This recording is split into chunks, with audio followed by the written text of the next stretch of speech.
छोटे छोटे बच्चों के साथ आभा को घर से निकाल देने वाले उसके पति नरेश ने आखिर कई साल बाद अपने बच्चों की कस्टडी क्यों मांगी?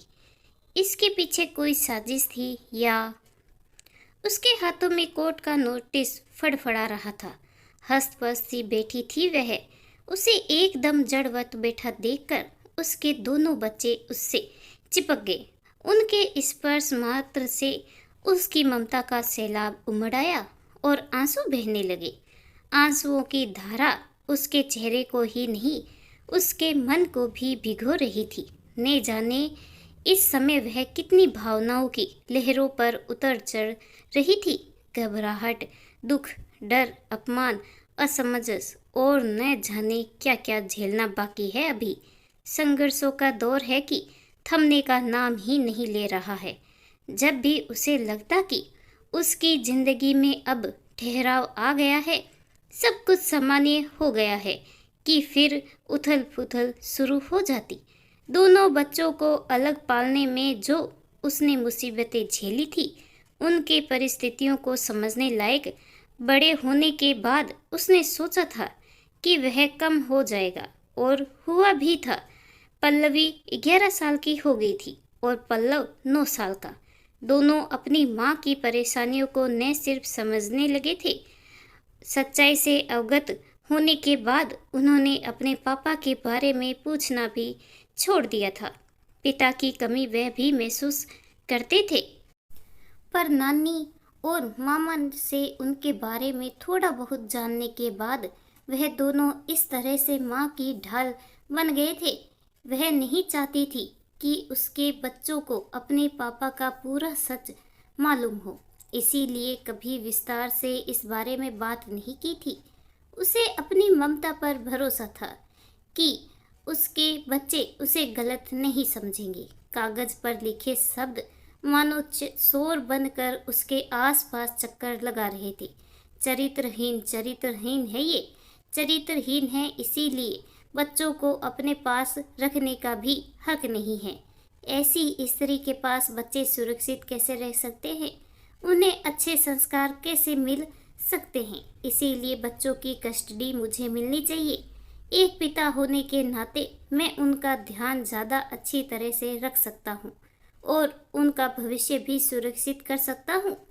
चरित्रहीन शब्द किसी हथौड़े की तरह उसके अंतस पर प्रहार कर रहा था। माँ को रोता देख पल्लवी ने कोर्ट का कागज माँ के हाथों से ले लिया। ज्यादा कुछ तो समझ नहीं आया, पर इतना अवश्य जान गई थी माँ पर इल्जाम लगाए जा रहे हैं। पल्लव, तू सोने जा, पल्लवी ने कहा तो वह बोला, मैं कोई छोटा बच्चा नहीं हूँ, सब जानता हूँ। हमारे पापा ने नोटिस भेजा है और वह चाहते हैं कि हम उनके पास जाकर रहें। ऐसा कभी नहीं होगा मम्मी, आप चिंता ना करें। मैंने टीवी में एक सीरियल में देखा था कि कैसे कोर्ट में बच्चों को लेने के लिए लड़ाई होती है। मैं नहीं जाऊंगा पापा के पास। दीदी, आप भी नहीं जाना। पल्लव की बात सुनकर वह हैरान रह गई। सही कहते हैं लोग कि वक्त किसी को भी परिपक्व बना सकता है। मैं भी नहीं जाऊंगी उनके पास और कोर्ट में जाकर कह दूंगी कि हमें मम्मी के पास ही रहना है। फिर कैसे ले जाएंगे वे हमें? मुझे तो उनकी शक्ल तक याद नहीं। इतने सालों तक एक बार भी हमें से मिलने नहीं आए। फिर अब क्यों ड्रामा कर रहे हैं? पल्लवी के स्वर में रोष था। कोई गलती न होने पर भी वह इस समय बच्चों से आंख नहीं मिला पा रही थी। छी, कितने गंदे शब्द लिखे हैं नोटिस में। किसी तरह उसने उन दोनों को सुलाया। रात की काली माँ परिवेश में प्रवेश कर चुकी थी। उसे लगा कि अंधेरा जैसे धीरे धीरे उसकी ओर बढ़ रहा है। इस बार ये अंधेरा उसके बच्चों को छीनने के लिए आ रहा है। भयभीत हो उसने बच्चों की ओर देखा। नहीं, वह अपने बच्चों को अपने से दूर नहीं होने देगी। अपने जिगर के टुकड़ों को कैसे अलग कर सकती थी वह?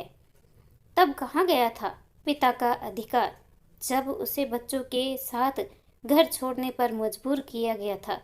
बच्चों की बगल में लेटकर उसने उनके ऊपर हाथ रख दिया, जैसे कोई सुरक्षा कवच डाल दिया हो।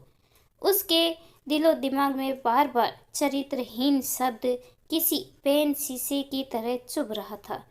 कितनी आसानी से इस बार उस पर एक और आरोप लगा दिया गया है, और विडम्बना तो ये है कि उस पर चरित्रहीन होने का आरोप लगाया गया है, जिसे कभी झल्ली, मूर्ख, बेअक्ल और गंवार कहा जाता था।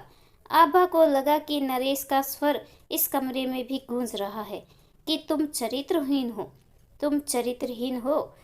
उसने अपने कानों पर हाथ रख लिए। सिर में तेज दर्द होने लगा था। समय के साथ शब्दों ने नया रूप ले लिया, पर शब्दों का व्यू रचना तो वर्षों पहले ही हो चुकी थी। अचानक तुम गंवार हो शब्द गूंजने लगे। आभा गिरी हुई रात के बीच अतीत के गलियारों में भटकने लगी। माँ बाप ने तुम जैसी गंवार मेरे पल्ले बांध दी, मेरी जिंदगी खराब कर दी। तुम्हारी जगह कोई पढ़ी लिखी नौकरी पेशा बीबी होती तो मुझे कितनी मदद मिल जाती। एक की कमाई से घर कहाँ चलता है? तुम्हें तो पता है कि घर संभाल रही हो, यही तुम्हारी बहुत बड़ी क्वालिफिकेशन है। अरे, घर का काम तो मेड भी कर सकती है, पर कमा कर तो बीबी ही दे सकती है। नरेश हमेशा उस पर झल्लाता रहता। आबाद ज्यादातर चुप ही रहती थी। बहुत पढ़ी लिखी ने सही, पर ग्रेजुएट थी। बस आगे कोई प्रोफेशनल कोर्स करने का मौका ही नहीं मिला। कॉलेज खत्म होते ही शादी हो गई। सोचा था शादी के बाद पढ़ेगी, पर सास ससुर, देवर, ननद और गृहस्थी के कामों में ऐसी उलझी कि अपने बारे में सोच ही नहीं पाई। टैलेंट उसमें भी था, हुनर नहीं है के बारे में उसका मन करता कि चिल्लाकर एक बार नरेश को चुप ही करा दे, पर सास ससुर की इज्जत का मान रखते हुए उसने अपना मुंह ही सी लिया। घर में विवाद हो ये वह नहीं चाहती थी, मगर मन ही मन ठान जरूर लिया था कि वह पढ़ेगी और स्मार्ट बनकर दिखाएगी। स्मार्ट यानी मॉडर्न, और वह भी कपड़ों से। ऐसी नरेश की सोच थी, पर वह स्मार्टनेस सोच में लाने में विश्वास करती थी। जल्दी जल्दी 2 बच्चे हो गए तो उसकी कोशिशें फिर ठहर गई। बच्चों की अच्छी परवरिश प्राथमिकता बन गई, मगर खर्चे बढ़े तो नरेश की जलाहट भी बढ़ गई। बहन की शादी पर लिया कर्ज, भाई की पढ़ाई और माँ बाप की जिम्मेदारी। गलती उसकी भी नहीं थी, वह समझ रही थी। इसीलिए उसने सिलाई का काम करने का प्रस्ताव रखा, ट्यूशन पढ़ाने का प्रस्ताव रखा, पर गालियां ही मिली। कोई सोफिस्टिकेटेड जॉब कर सकती हो तो करो, पर तुम जैसी गवार को कौन नौकरी देगा? बाहर निकल कर देखो उन वर्किंग वुमेन को, क्या बढ़िया जिंदगी जीती है। पति का हाथ भी बढ़ाती है और उनकी शान भी बढ़ाती है। आभा सचमुच चाहती थी कि कुछ करे, मगर वह कुछ सोच पाती उससे पहले ही विस्फोट हो गया। निकल जा मेरे घर से, और अपने इन बच्चों को भी ले जा। मुझे तेरे जैसी गवार की ज़रूरत नहीं। मैं किसी नौकरी पेशा से शादी करूँगा। तेरी जैसी फूहड़ की मुझे कोई ज़रूरत नहीं। सकते में आ गई थी वह। फूहड़ और गवार मैं हूँ कि नरेश, कह ही नहीं पाई वह। सास ससुर के समझाने पर भी वह नहीं माना। उसके खौफ से सभी डरते थे। उसके चेहरे पर उभरे एक राक्षस को देख उस समय वह भी डर गई थी। सोचा कुछ दिनों में जब उसका गुस्सा शांत हो जाएगा वह वापस आ जाएगी। 2 साल की पल्लवी और 1 साल के पल्लव को लेकर जब उसने घर की देहरी के बाहर पांव रखा, तब उसे क्या पता था कि नरेश का गुस्सा कभी शांत होगा ही नहीं। मायके में आकर भाई भाभी की मदद वह स्नेह पाकर उसने ह्यूमन रिसोर्स मैनेजमेंट की पढ़ाई की। फिर जब एक कंपनी में उसे नौकरी मिली तो लगा कि अब उसके सारे संघर्ष खत्म हो गए हैं। बच्चों को अच्छे स्कूल में डाल दिया, खुद का किराए पर घर ले लिया। इतने सालों के बाद फिर से ये झंझावट कहाँ से आ गया? ये सच है कि नरेश ने तलाक नहीं लिया था, पर सुनने में आया था कि किसी पैसे वाली औरत के साथ ऐसे ही रह रहा था। सास ससुर गांव चले गए थे और देवर अपना घर बसाकर दूसरे शहर में चला गया था। फिर अब बच्चे क्यों चाहिए उसे? वह इस बार हार नहीं मानेगी। वह लड़ेगी अपने हक के लिए, अपने बच्चों की खातिर। आखिर कब तक उसे नरेश के हिसाब से स्वयं को सांचे में ढालते रहना होगा? उसे अपने अस्तित्व की लड़ाई तो लड़नी ही होगी। आखिर कैसे वह जब चाहे जैसा मर्जी इल्ज़ाम लगा सकता है और फिर किसी हक से? अब वह तलाक लेगी नरेश से।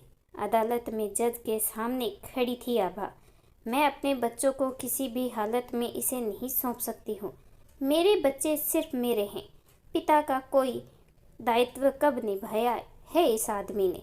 तुम्हारी जैसी महत्वाकांक्षी, रातों को देर तक बाहर रहने वाली, ज़रूरत से ज़्यादा स्मार्ट और मॉडर्न औरत के साथ बच्चे कैसे सुरक्षित रह सकते हैं? पुरुषों के साथ मीटिंग के बाहर जाती है, उनसे हंस हंस कर बातें करती है। मैंने इसे छोड़ दिया तो क्या अब ये किसी भी आदमी के साथ घूमने के लिए आज़ाद है? जज साहब, मैं इससे अभी भी माफ़ करने को तैयार हूँ। ये चाहे तो वापस आ सकती है। मैं इसे अपना लूँगा। नहीं, कभी नहीं। तुम इसीलिए मुझे अपनाना चाहते हो ना, क्योंकि मैं अब कमाती हूँ।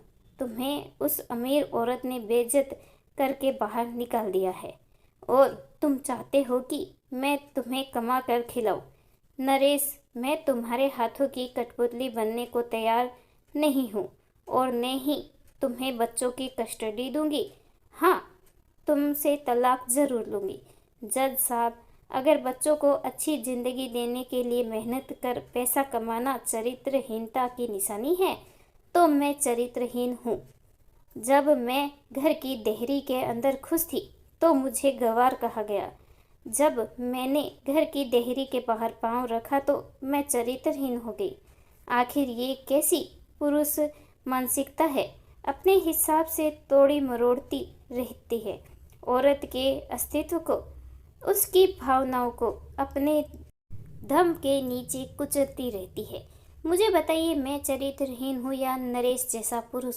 आभा के आंसू बांध तोड़ने को आतुर हो उठे थे, पर उसने खुद को मजबूती से संभाला। मैं तुम्हें तलाक देने को तैयार नहीं हूँ। तुम भिजवा दो तलाक का नोटिस।